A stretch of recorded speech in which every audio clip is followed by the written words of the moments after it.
onde você tem acesso a toda a nossa programação. E vamos falar um pouco dessa reação do mercado financeiro às eleições nos Estados Unidos que acontecem hoje, mas já tiveram um recorde de votos antecipados. Nós estamos em contato com o André Barbosa, que é sócio-diretor da Toro Investimentos. André, boa tarde. Boa tarde, é um prazer estar aqui com vocês. Obrigado pelo convite. Ô, André, havia muito clima de expectativa e notícias relacionadas às eleições provocaram muito sobe e desce no mercado, colaboraram para a volatilidade também, as discussões em torno daquele pacote de ajuda, de estímulo à economia americana que acabou não saindo, talvez até pela realização das eleições. Agora, hoje até chama atenção que desde a Ásia nós estamos vendo um movimento mais positivo do mercado. Agora, há pouco tempo é que o dólar virou aqui no Brasil, ele vinha com uma queda acentuada, agora está subindo no comercial 0,14 apenas. A cotação de venda está em R$ 5,746 e a Bolsa de Valores mantém o movimento positivo, a Bolsa sobe 1,81%, mas como eu disse, é uma onda que veio do exterior. Como é que você vê esse comportamento do mercado? Eu acho que isso aí é nada mais do que os investidores precificando uma probabilidade maior que a eleição não vai ser contestada, tá? Então, seja uma vitória do Biden, seja uma vitória do Trump, qualquer um dos dois cenários é mais bem-vindo pelo mercado do que a possibilidade de uma contestação, de um movimento onde você vai passar dias, semanas, onde você pode ter inclusive uma batalha judicial. Isso aí seria o cenário que traria a maior incerteza para os investidores. Então, por isso, na hora que você começa a ter uma percepção que possivelmente a gente vai ter um processo mais tranquilo, onde você vai ter a declaração de um vencedor claro, qualquer um dos dois que seja, isso aí começa a ser visto com bons olhos pelo mercado. Agora, o mercado está sendo bem otimista, porque em nenhum momento o Trump disse que não questionaria na justiça. Aliás, ele passou vários recados exatamente no sentido de que questionaria, que tinha dúvidas em relação à votação pelo correio, falando de uma série de coisas, de urnas, não é questionando que deram mais prazo para envio dos votos na Pensilvânia, por exemplo. Mas eu queria até registrar esse movimento que eu estou falando muito positivo de bolsa. Na França, alta de 2,44%, no Japão, 1,39%. Reino Unido 2,33%, nos Estados Unidos, bolsas também em alta, Nasdaq sobe 2,13%, e há essa sinalização de possível questionamento. O mercado está querendo ser otimista, é isso? Acho que o mercado está precificando que você não vai ter um cenário onde o Biden ganha por uma margem pequena. Quanto maior a margem que o Biden tiver, na hora que você sai dos estados chamados estados pêndulo, né?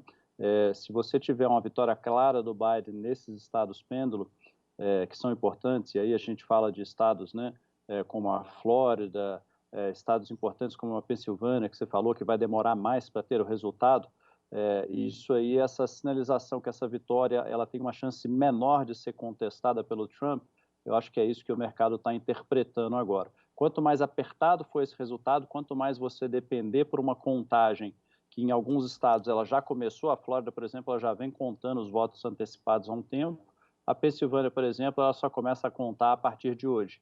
Então, se você depender de um estado como a Pensilvânia, sim, a chance de você ter essa contestação fica muito maior.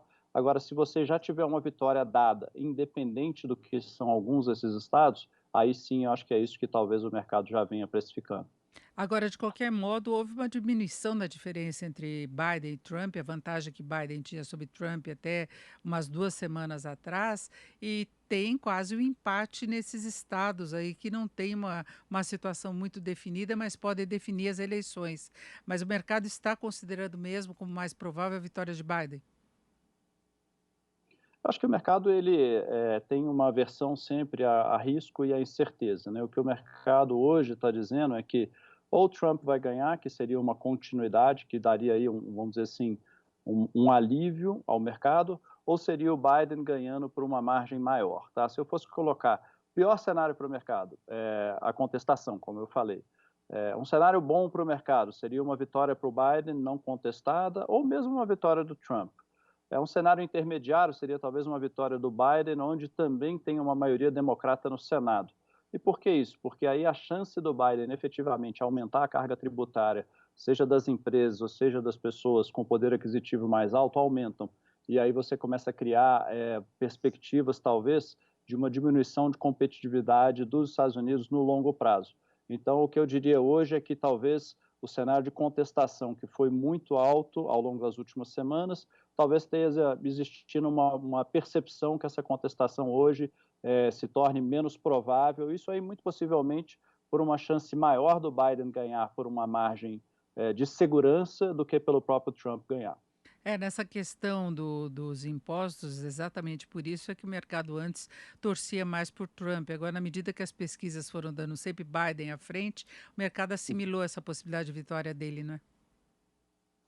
Eu acho que hoje o mercado ele já precifica em boa parte a vitória do Biden, a probabilidade é maior. Tem o perigo sempre, né, que é o que a gente chama do voto tímido, né, o fenômeno do shy vote que aconteceu na última eleição. Muita gente, talvez por essa polarização grande, não tinha coragem de admitir que estava votando no Trump. Eles mudaram um pouco as metodologias das pesquisas, acreditam que hoje esse efeito seria menor do que foi em 2016, mas isso aí acho que talvez seja aí, talvez a grande fonte de surpresa. Eu, inclusive, morei muitos anos nos Estados Unidos, converso com alguns dos meus amigos e tem gente me dizendo, olha, André, eu vou votar no Trump, mas não tenho coragem de admitir. Então, em certa escala, ainda existe isso. As pesquisas mostram uma margem de segurança razoável para o Biden, e se essa questão, né, desse voto tímido vai vir à tona como foi em 2016 ou não, acho que talvez é a pergunta importante que a gente tem que fazer agora. Agora, em termos de perspectivas econômicas, há muita diferença entre os dois quanto ao potencial de recuperação da economia dos Estados Unidos, que é um fator que interessa ao mundo. Claro. Eu diria que o Biden ele tende a ser mais agressivo em termos de um pacote de alívio, né? A gente viu essas discussões que a gente teve, então seria uma injeção maior de dinheiro na economia que favoreceria uma retomada mais forte da economia. Por outro lado, ele tem uma postura muito mais conservadora em relação ao Covid. Então, algumas vezes já, se a gente vê pessoas especulando que numa eventual eleição do Biden, a gente poderia ter um lockdown mais severo nos Estados Unidos, alguma coisa que poderia ter implicações aí para a economia também. Então, na hora que você junta um pouco esses fatores, a gente vê o Trump sendo, né, mais bem visto pelo mercado pela possibilidade de continuar mantendo a economia aberta, a gente vê o Biden sendo mais favorecido por essa situação de ter um pacote de estímulos potencialmente maior que com o Trump. Então, por isso até que esse cenário que, não havendo contestação, o mercado ele pode reagir bem sendo qualquer um dos dois sendo eleito, tá? Agora o mercado hoje acabou deixando de lado, inclusive, uma situação bastante preocupante que a gente não pode deixar de lado, que é a situação da Europa, que são vários países em lockdown, numa situação muito complicada. O Reino Unido anunciou no sábado ainda, né, o primeiro-ministro reconhecendo que ele teria de fazer isso até para não haver problemas com relação ao atendimento médico. É um ritmo de contaminação que não se esperava que retornasse com a intensidade que veio e vai atrapalhar a economia, né? Com certeza, eu acho que essa situação dessa segunda onda mais forte, que de certa maneira já está se pronunciando nos Estados Unidos também, eu acho que é uma preocupação para o que seria o prazo de expectativas para uma retomada econômica, né? Talvez o mercado hoje esteja, vamos dizer assim, não levando isso tanto em conta por ser o dia da eleição, né? Então hoje está todo mundo 100% focado na eleição. Então mesmo que você tenha notícias de Covid que não sejam, vamos dizer assim, positivas, a expectativa está 100% focada na eleição e hoje todo mundo vai estar, né, assistindo nos jornais, na televisão, na internet, para acompanhar o que são esses números. E hoje acho que você tem muito mais uma especulação em termos de eleição do que uma consideração em relação ao que é o efeito do Covid para os próximos meses. Agora, André, antes de terminar, vamos falar de Brasil, não é? Se essa animação de exterior continua contaminando o nosso mercado, e hoje nós tivemos a divulgação do relatório Focus, a primeira vez aí que o mercado passa a trabalhar, depois de 7 meses com a perspectiva de uma inflação acima de 3% neste ano, ainda é abaixo do ponto central da meta, mas a gente vê que está incorporando algumas pressões recentes. O Banco Central divulgou a ata da reunião da semana passada, contando com uma queda de alguns preços, uma queda importante de alguns preços. A inflação não seria o maior problema, mas o próprio Banco Central, desta vez, colocou mais a questão fiscal como um dos fatores que podem levar a uma revisão desse estímulo que vem sendo dado através de juros baixos. Qual o balanço que você faz do nosso contexto aqui, Brasil, e se o mercado brasileiro vai ficar mais focado nos nossos problemas ou na repercussão do eventual resultado das eleições nos Estados Unidos? Acho que a eleição lá fora ela sempre tem algum impacto, né? O Brasil ele está num contexto global, então o fluxo dos investidores estrangeiros entrando e saindo em relação ao que é essa aversão a risco que a gente tem, dependendo dos cenários lá fora, eu acho que pode sim influenciar o Brasil. Acho que o pior cenário para a gente é esse cenário, né, de algum tipo de deadlock, né, você ter essa contestação, e aí com certeza o Brasil sofreria também, mesmo que a gente tivesse boas notícias aqui, mas assumindo que a eleição tem um desfecho claro ao longo da próxima semana, por exemplo, eu diria que aí sim a gente volta a olhar um pouco mais para o próprio umbigo, para as notícias aqui no Brasil.